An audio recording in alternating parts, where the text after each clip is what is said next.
Was ist eine Konjunkturprognose?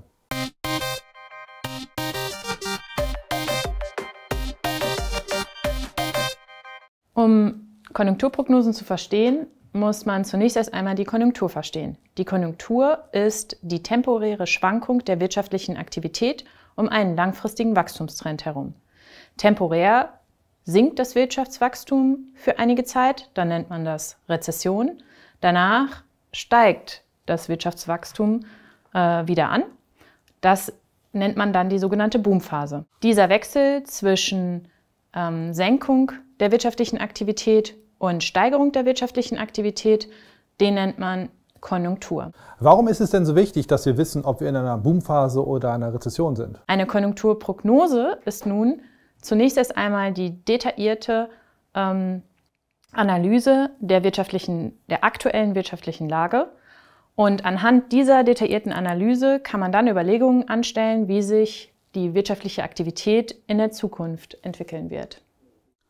Und die zentrale Kennzahl, die wir prognostizieren, ist das Bruttoinlandsprodukt. Das Bruttoinlandsprodukt umfasst alle wirtschaftlichen Aktivitäten, die in einer Volkswirtschaft stattfinden. Da geht es um Investitionen, da geht es um die Staatsausgaben, da geht es um den Arbeitsmarkt. Und das ist die zentrale Kennzahl, mit der wir dann gucken, ob wir in der Wirtschaftspolitik Spielraum haben oder ob wir den Gürtel enger schnallen müssen.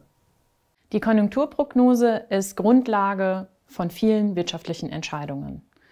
Das betrifft einmal wirtschaftliche Entscheidungen von Privatpersonen, zum Beispiel über Investitionen an Gütern oder auch an den Finanzmärkten.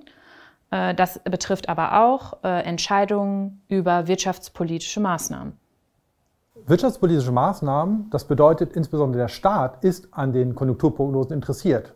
Die Regierung muss planen, wie in Zukunft Steuereinnahmen fließen werden, ob in Zukunft irgendwelche wirtschaftlichen Risiken am Horizont auftauchen, für die man gewappnet sein muss, wie das Defizit aussieht, wie viel Verschuldungsspielraum eine Volkswirtschaft hat. Und um diese Sachen sicher planen zu können, beauftragt uns, zum Beispiel die Bundesregierung, damit detaillierte Prognosen zu erstellen und auch die Prognosen der Bundesregierung zu überprüfen. Eine gute Prognose muss nicht unbedingt das BIP-Wachstum perfekt vorhersagen. Eine gute Prognose soll Risiken vorhersagen. Wenn diese wirtschaftspolitischen Risiken dann dazu führen, dass wirtschaftspolitische Maßnahmen getroffen werden, die beispielsweise Rezessionen verhindern, dann kann es durchaus dazu kommen, dass zwar eine Rezession in dieser guten Prognose vorhergesagt wurde, die aber dann durch die wirtschaftspolitischen Maßnahmen gar nicht eintritt.